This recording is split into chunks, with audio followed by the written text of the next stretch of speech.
ፎቶሾፕ የሚሰራውን ፊቸሮች ሁሉንም እንዲህ በስልኬ ብቻ ነው ታውቃላችሁ። እንግዲያውስ ምርጥ አፕሊኬሽን አሳያችኋለሁ። ነገር ግን ይሄን አፕሊኬሽን ልታውቁት ትችላላችሁ። ይሄን አፕሊኬሽን ሌላ ሰው ሲል ሰምታችሁ ሊሆን ይችላል። ነገር ግን ከፕሌይ ስቶር ላይ ያልወርድላችሁ ብሎ ሊሆን ይችላል።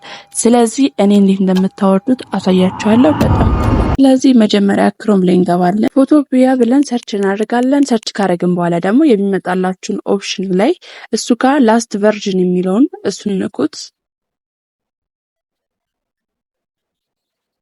ከዛ እንደዚህ ከነካችሁ በኋላ እንደዚህ ይከረከራል። ከዛ በኋላ ፍሪ አፕ ዳውንሎድ የሚል አለ፣ እሱን ንኩት።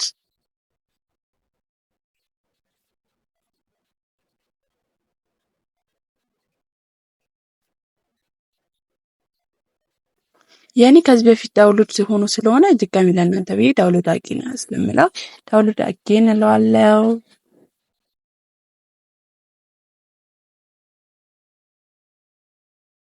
ከዛም እዛ ክሮም ላይ ሳትወጡ ክሮም ላይ 3 ፖይንት ያለችው ነጥቧን ትነኩና ዳውንሎድ የሚለውበት ላይ ፋይል ላይ ትገባላችሁ። እሱ ላይ ደግሞ ክሊክ ታረጉትና ያወረዳችሁትን ዳውንሎድ ይላል። ከዛም ተጠብቁታላችሁ። ከዛም ኦፕን ይላል። ከዛ አለቀ፣ ሰራ ማለት ነው። ነገር ግን ይሄ አፕ አንድ ነገር የሚያሳዝን ነገር ልንገራችሁ። እሱ ምንድነው? ዳታ አይሰራም። እስካሁን ከኔ ጋር ስለነበራችሁ አመሰግናለሁ።